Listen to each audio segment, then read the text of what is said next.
Deadliest animal on Earth? Could it be something that gives lethal injections?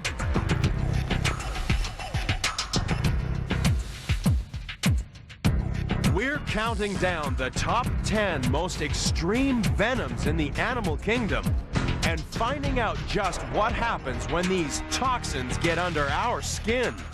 With all stings considered, you'll discover that reality bites when venom's taken to the most extreme. Earth is a planet of extremes. Extreme places. And extreme animals.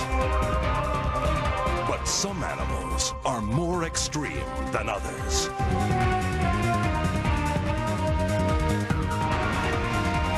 Join us as we count down to find the most unusual and the most extraordinary on Animal Planet's The Most Extreme.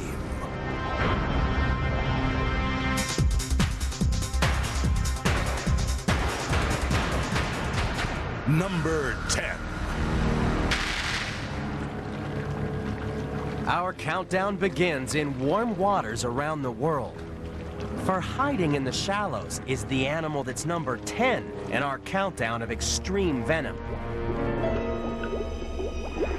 It's the stingray. Each year in America alone, 50 times more people are injured by encounters with stingrays than with sharks.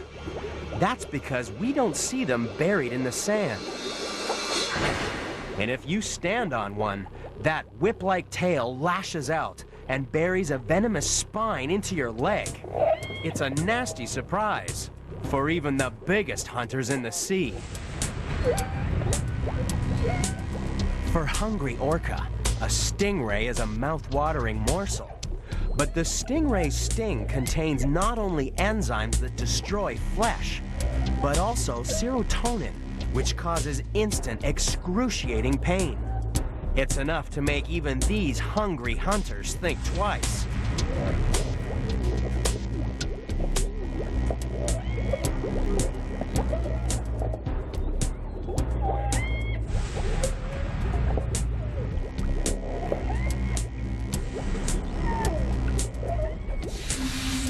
So why would anyone want to keep stingrays in a touch tank?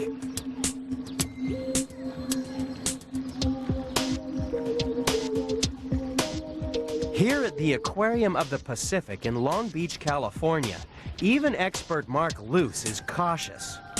Most of the time, stingrays are peaceful, even playful animals. Some have called them the pussycats of the sea. But if they get frightened, one flick of that muscular tail is enough to drive home their venomous spine.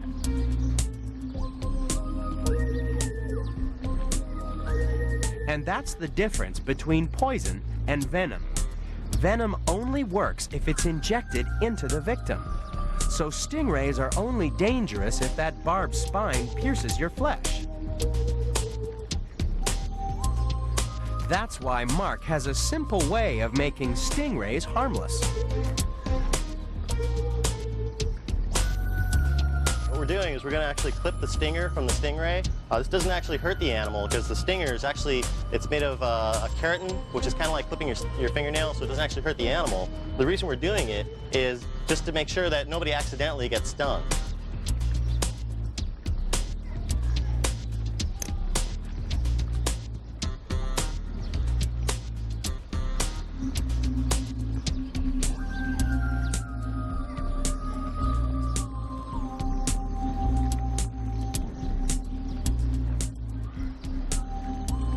Here at the Aquarium of the Pacific, after we clip the stingers actually can grow back, so they do have the potential to grow back a stinger with venom.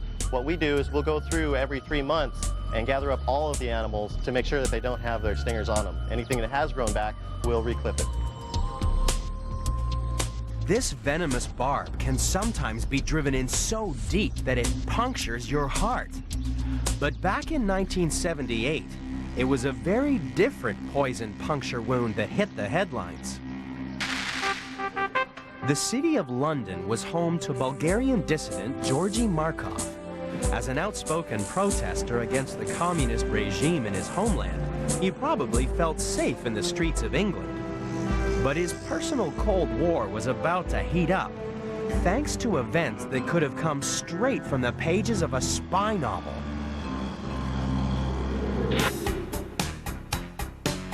One day, when Markov was waiting at a bus stop, he failed to notice the man carrying an umbrella behind him. Suddenly, he felt a stinging pain on the back of his right thigh. It's thought that an agent of the Bulgarian state security had stabbed Markov with a most unusual umbrella. Markov never knew that his mortal illness was actually caused by the puncture wound. It was only after the autopsy that doctors discovered that the umbrella had inserted a tiny poison pellet into Markov's leg.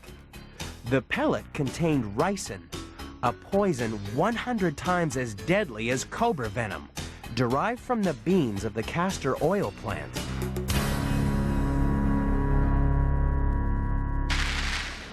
Stingray venom may not be as lethal as the poisoned pellets of the Cold War, but you still have to be careful of that sting in their tail.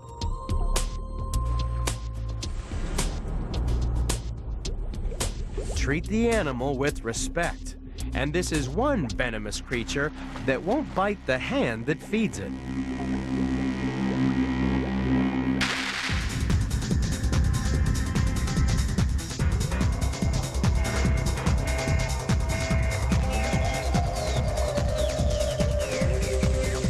Number 9.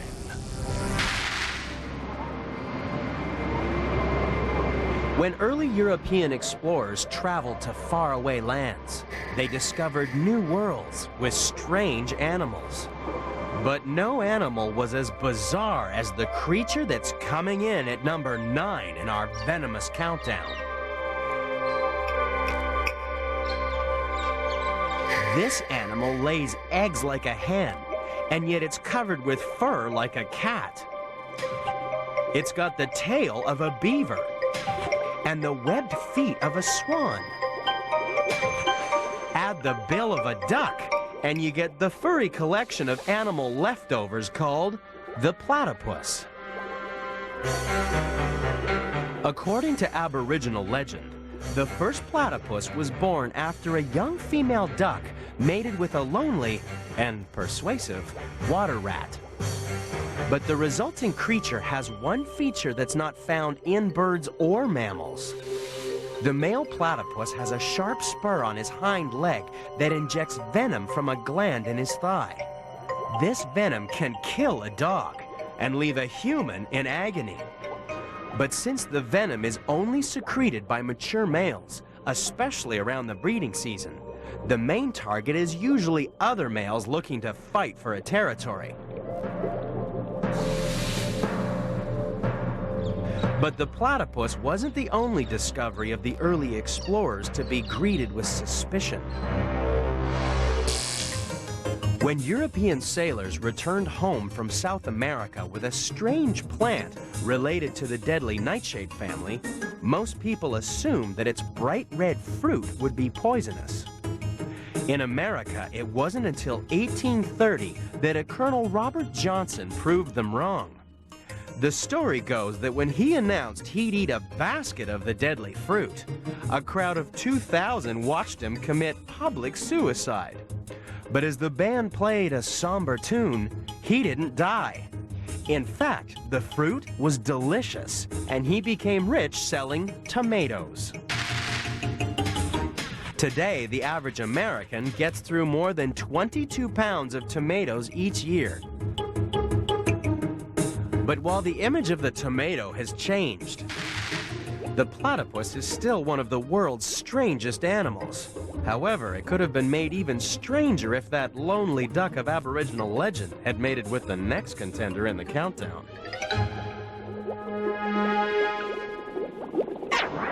We've seen strange spurs and sweeping stings.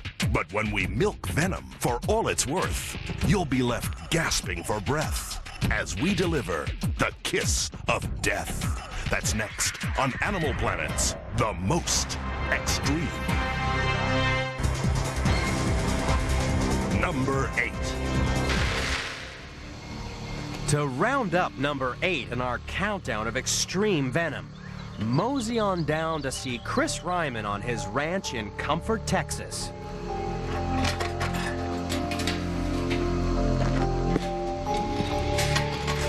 But it pays to be careful, for his little doggies are real monsters.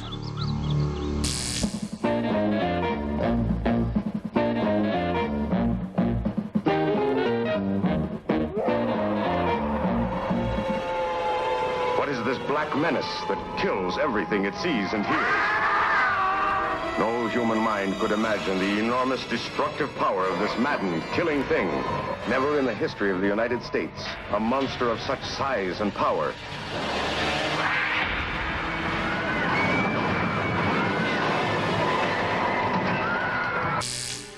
Meet the real Gila monster. Chris Ryman runs the Gila Ranch, which is home to about 100 head of Gila. He believes that his lizards don't deserve their reputation as monsters.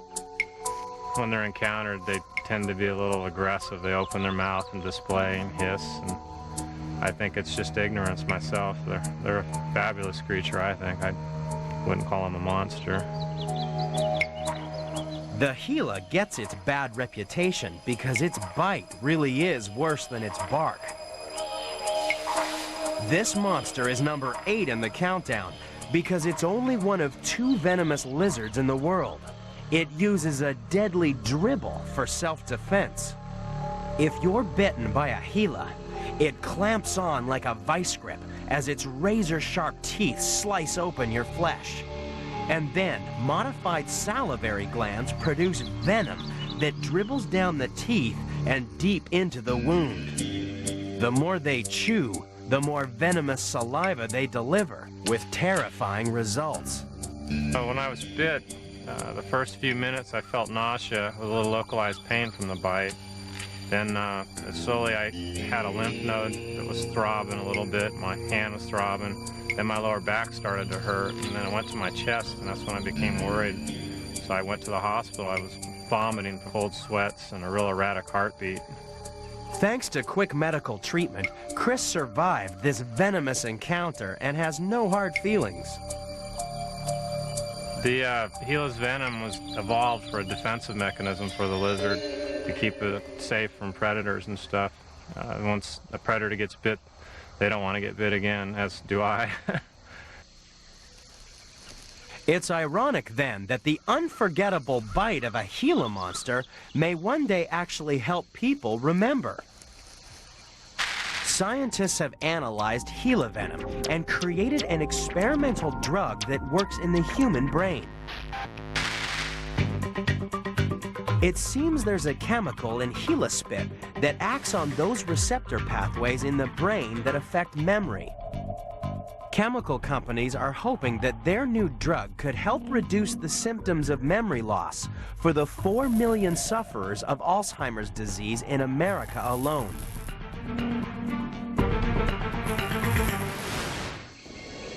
It seems that memories are made up of many things, and one of them could soon be Gila monster spit. So can the Gila finally kiss off all its bad press? Maybe it's time for it to put its foot down and get rid of its monstrous reputation.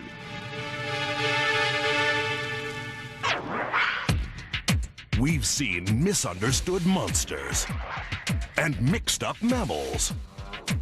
But the tale of terror continues, because it's no walk in the park when number 7 could send you straight to heaven. That's next on Animal Planet's The Most Extreme.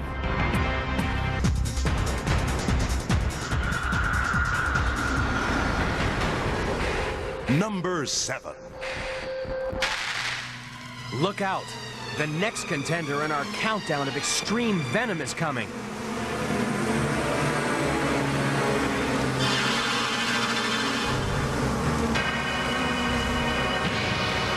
These people know this terrifying, buzzing sound is the last they will ever hear. Thousands of angry bees driven to swarm, to attack,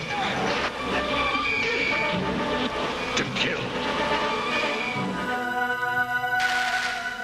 The deadly bees have buzzed their way into number 7 in the countdown because for some people, these tiny insects really are the most lethal creatures in the world, even though each one only carries little more than 1/1,000,000th of an ounce of venom. When you're stung by a bee, venom is pumped through the barbed sting into the skin, where the chemical melatonin gets to work on the nerve endings of pain receptors, causing a brief burst of agony. But for one person in 1,000, bee venom causes an allergic reaction not just in the skin, but in other parts of the body, including the vital organs. If left untreated, the patient can die of anaphylactic shock in less than 5 minutes.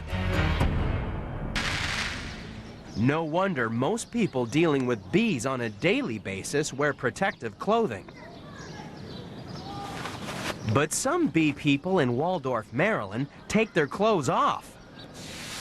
Here, people actually want to be stung for the good of their health. Okay, you ready? Go for it. This is bee venom therapy in action. The theory is that in addition to causing pain, the bee sting also heals.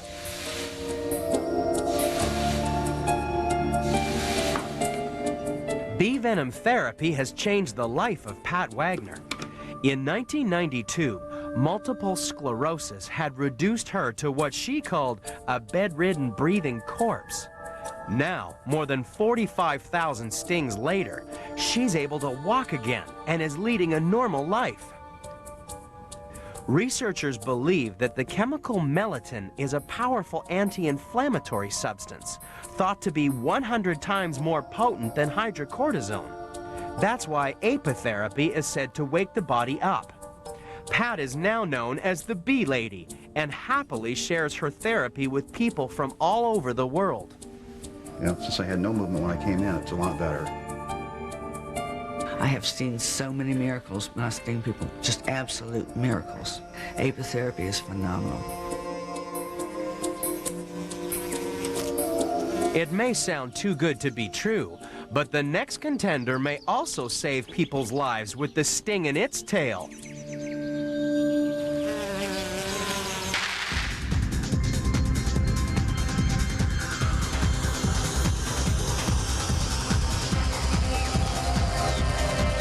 Number 6.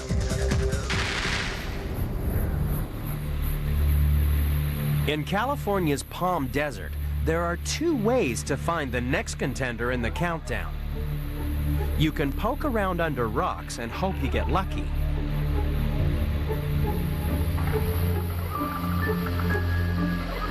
Or you can wait till nightfall and go hunting with an ultraviolet lamp.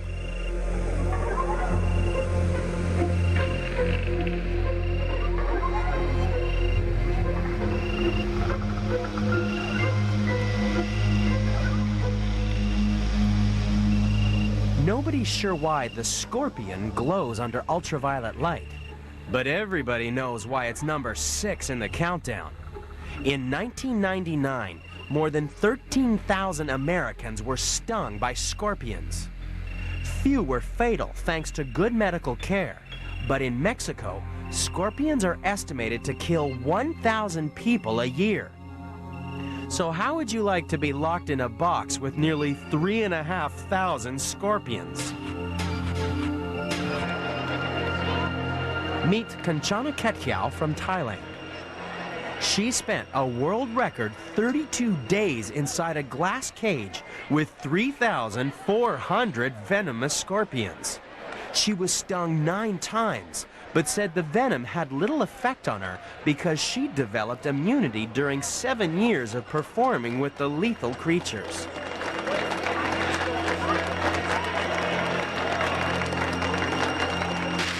But there may be another reason why scorpion attacks are not always fatal.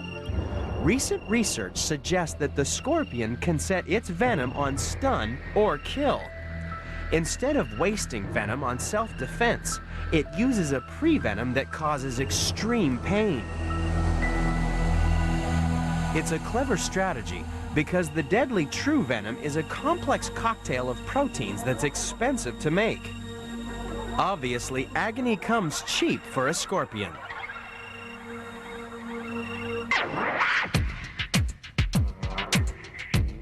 We've seen there's a twist to the scorpion's deadly two-step. But coming up, there's something very fishy about the living dead. Get ready for a serving of venom that's not to be sneezed at. That's next on Animal Planet's The Most Extreme. Number 5. To find the next contender in our venomous countdown, take a trip to an idyllic tropical island in the Pacific. Walk next to a coral reef, and you could think you're in paradise. And then suddenly, your next step could be your last.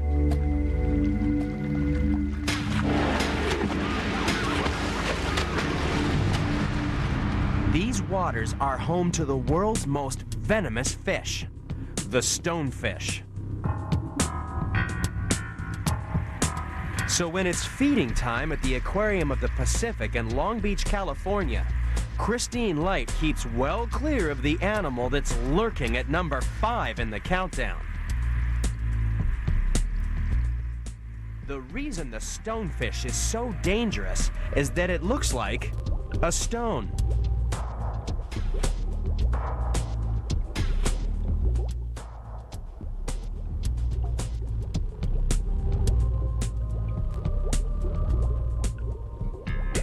Stonefish actually use their venom as a defense mechanism. They don't use it as a feeding mechanism. They are actually considered ambush predators. What they'll do is they'll hide and they will wait for either a fish or a crustacean, and then they will just grab them with their mouth.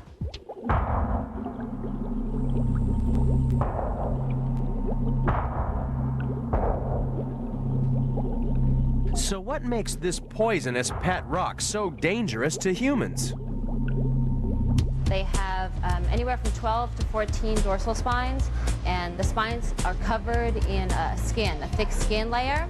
And when they're just sitting on the bottom, their dorsal spines will be lying flat against their body. But if they are provoked, the dorsal spines will come up, and the skin actually will pull away from the dorsal spines, and there are venomous glands at the bottom of the dorsal spines. So when it penetrates someone's foot or a limb, the pressure will cause the venom to shoot up through the dorsal spine into the person or fish that they're attacking. Sharing a meal with a fish can be deadly, but then for some people, that's part of the attraction. At Manhattan's Nippon restaurant, they serve not stonefish, but pufferfish. Gourmets come to try a dish called fugu, a delicacy that, if not properly prepared, means instant death because it contains a poison that's 275 times deadlier than cyanide.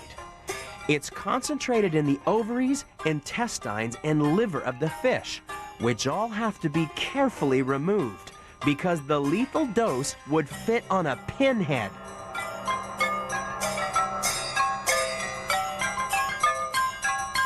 The active ingredient is tetrodotoxin, a chemical that attacks the nervous system, paralyzing the muscles of the body. Sometimes it can cause a coma almost indistinguishable from death.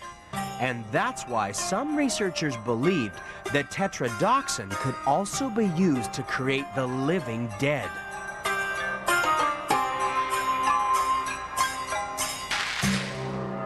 On the island nation of Haiti, tetrodotoxin could play a part in the infamous powers of the voodoo sorcerer.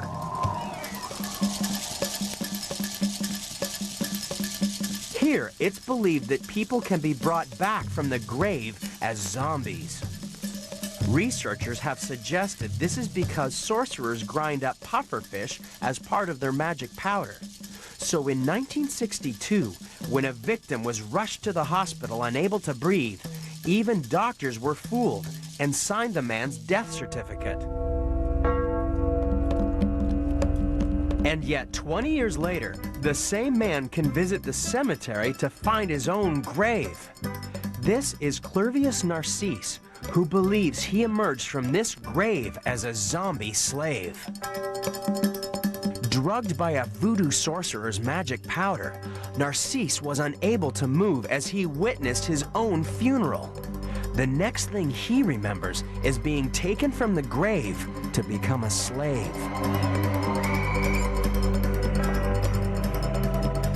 He claims to have worked on a farm for 2 years until one day the overseer failed to correctly administer the sorcerer's drug. Narcisse was released from his zombie state and returned to the living, much to the delight of his sister and the rest of his somewhat surprised family. But step on a stonefish and you're in for an even bigger surprise. This ugly monster may pack a powerful punch, but it's no match for our next contender, a tiny terror with a really mean mouth.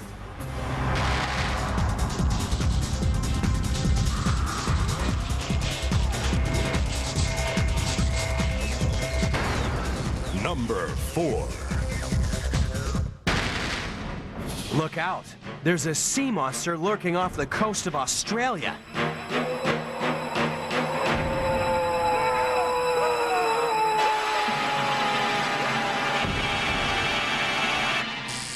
Okay, so our next contender couldn't really sink a ship, but these tranquil waters are home to a killer with a bite that packs enough venom to kill 10 people.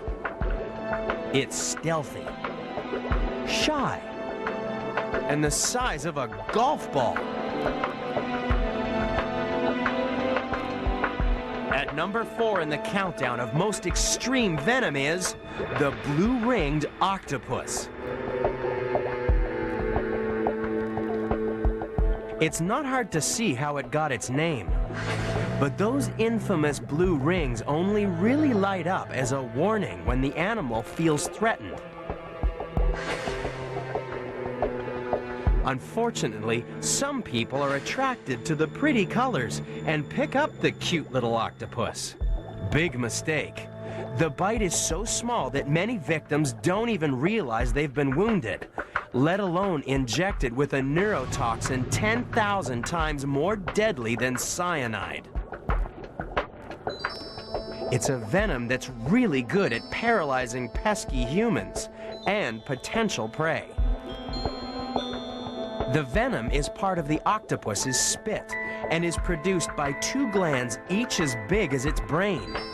It hunts either by spitting out a cloud of the toxic saliva or by jumping its prey and biting through a chink in the crab's armored shell.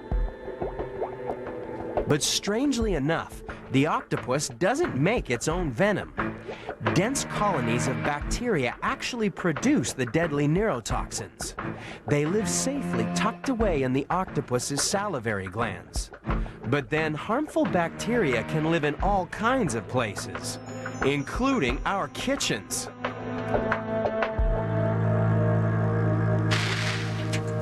That's because some kitchens can be breeding grounds of the bad bugs that cause food poisoning. This year, there's a 1 in 4 chance that you'll become sick thanks to bacteria like Salmonella or Listeria. And food poisoning is likely to kill 9,000 Americans this year. That's why you don't want to cook with poor personal hygiene or a dirty kitchen. Since food poisoning bacteria are often present on raw foods of all kinds, the last thing you want is to have the bacteria being transferred onto the cooked food on your plate.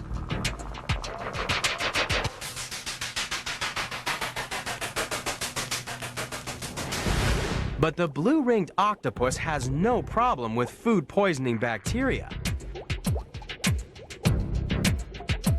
After all, it poisons its food deliberately, thanks to the toxic bacteria in its spit.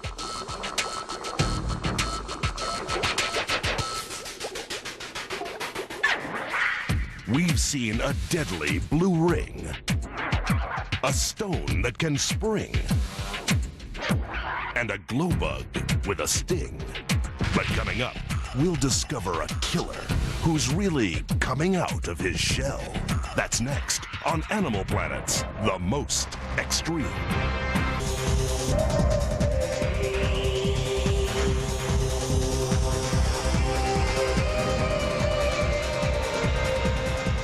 Number 3. The next contender in our countdown of extreme venom is a snail that has a truly deadly turn of speed.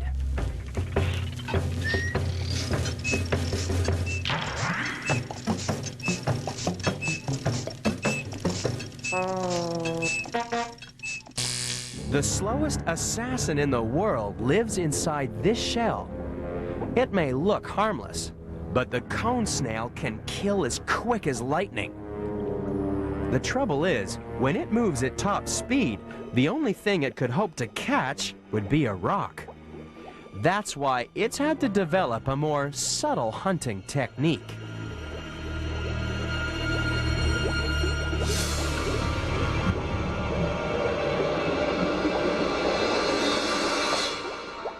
It's armed with a hypodermic needle full of venom. It only gets one chance to instantly paralyze its prey.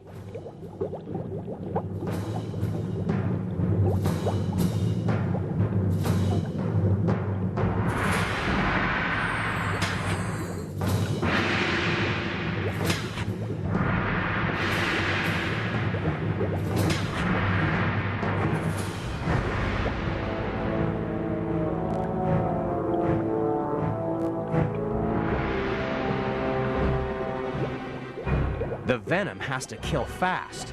The cone snail just moves too slowly to get another chance to attack and swallow its prey. And the venom works just as well on humans. At least 30 people have been killed by the so-called cigarette snails. That's because when you were stung, you had enough time to smoke a cigarette before you dropped dead.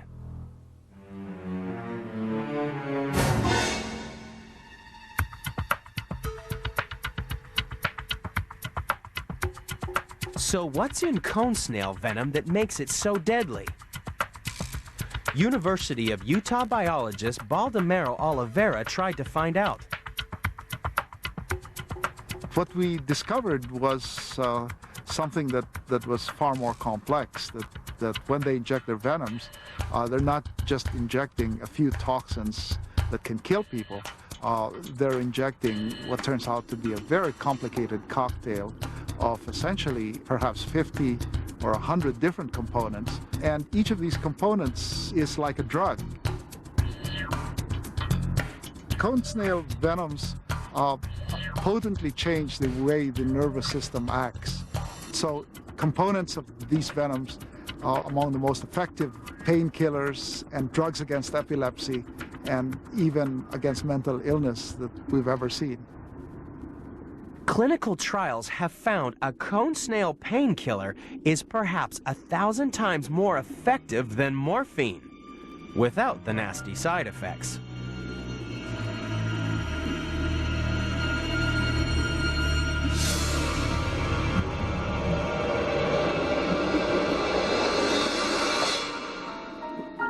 While the cone snail may one day provide a cure for human pain, this slow-motion assassin will always give fish a real headache.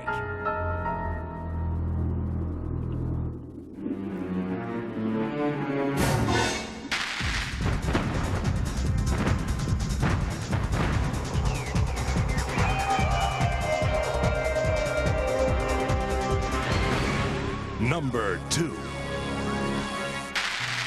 We've had nothing but trouble from the next contender since the beginning of time.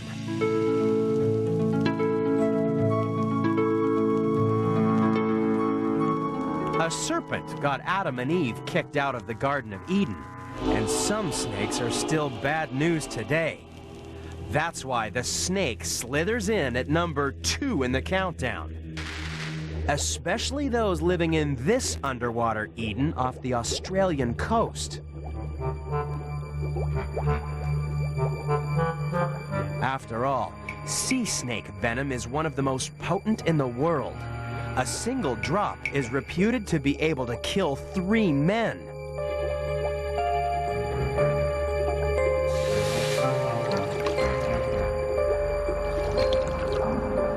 That's why researchers like Dr. Brian Fry of the Australian Venom Research Unit find them so irresistible. The venom of every snake species has its own chemical formula.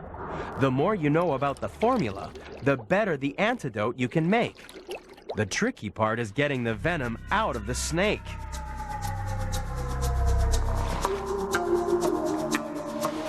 No wonder his first aid kit is a constant companion. Milking the snake to extract its venom is the first part of the process in creating antivenom. The aim is to use small doses of venom to get the immune system to produce antibodies. These are molecules that can knock the venom off the victim's nerve cells and hopefully save the day.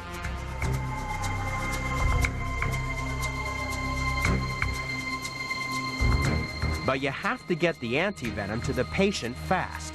And that's where these guys come in.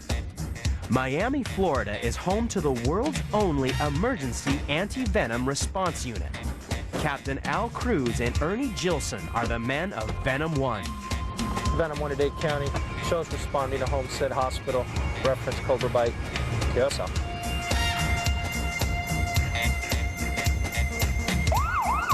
Run by the Miami-Dade Fire Department, Venom 1 provides a lifeline for snakebite victims. Established in 1998, they now have the most extensive anti-venom collection in the U.S., covering 95% of the world's venomous snakes, as Captain Al Cruz explains. People begin or want to own venomous snakes. The key is you need to understand that snake's behavior, because it's not a matter of if you're going to get bit, it's a matter of when. We have an assortment of anti-venoms that we call the lifeline for people not only locally here but also nationally. And sometimes you might only need 1 vial of anti-venom, yet King Cobra you may need 40 vials.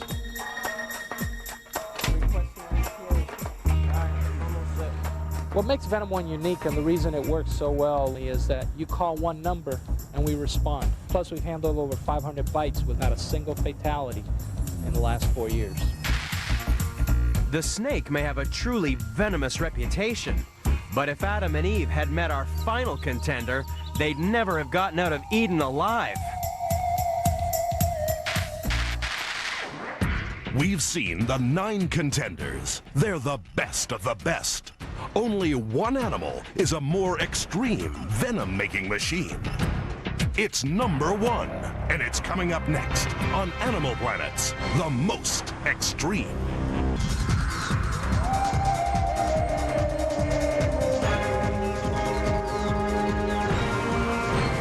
Number 1. Be afraid, because the number 1 creature on our countdown of most extreme venom is both fatal and fascinating.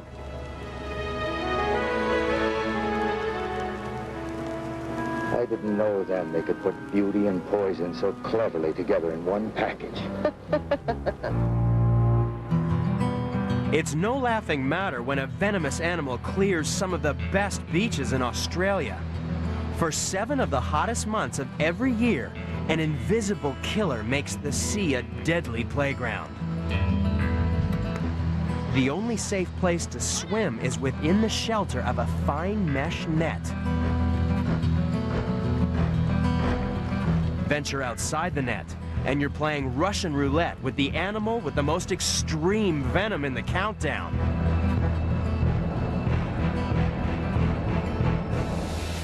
Meet the box jellyfish.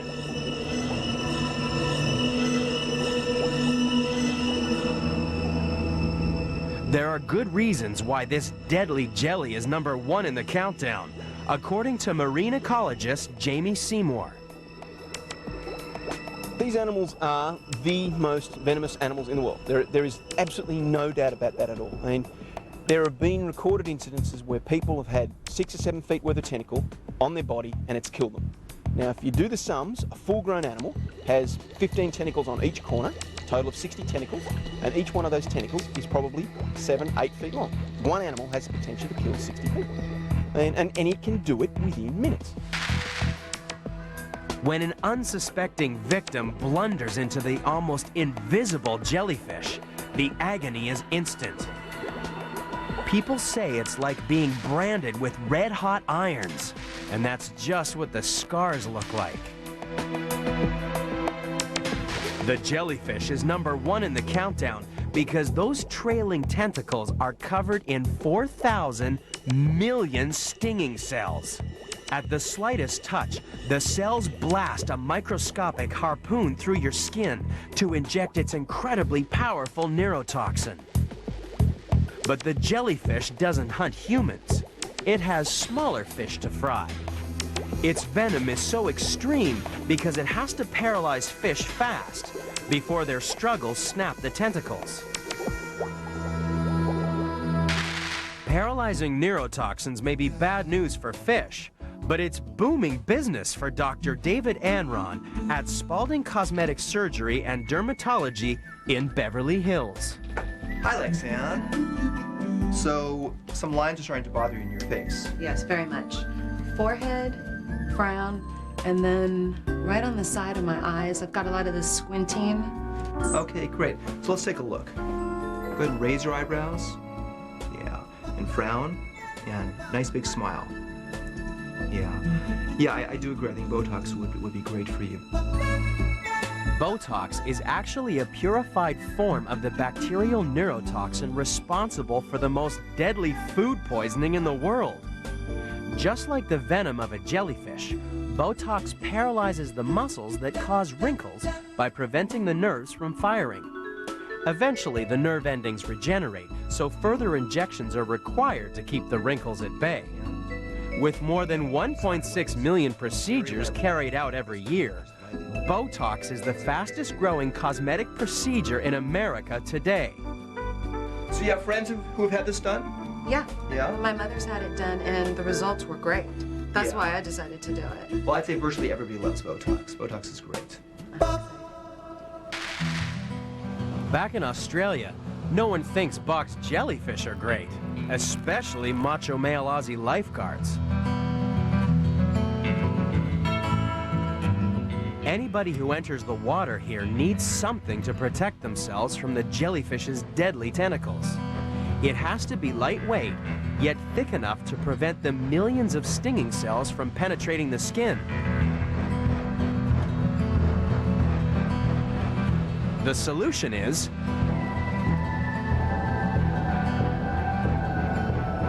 pantyhose.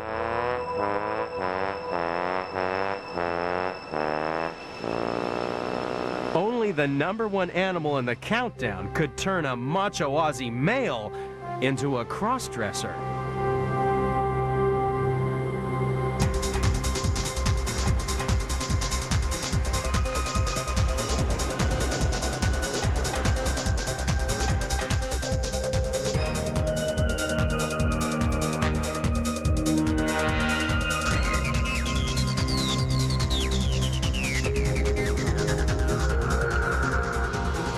That's why, when it comes to venom, the box jellyfish really is the most extreme.